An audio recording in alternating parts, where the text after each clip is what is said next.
Сәлем, бүгін көш нан дайындаймыз. Ол үшін ең алдымен 3-4 шыны ұнымызды тұзды суға илеп аламыз.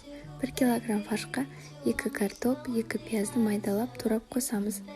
Жарты помидор және жарты бұрыш қосамыз. Бұрышымыз жартылай ашты немесе тәтті болса да болады.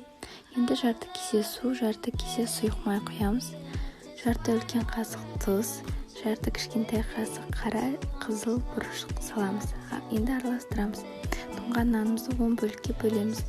Домалақ қылып жаямыз. Начинкамызды ортасына саламыз. Артық ауаны шығарамыз. Үстінен нанмен жауып, дәлмен сияқты түйеміз. Түйілген жағымен қаратып майға қуырамыз.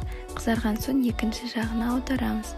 Енді көш нанымызды мантоваркада 25-30 минут буға пісіріп аламыз. Осымен біздің көш нанымыз дайын. Астарыңыз дәмді болсын.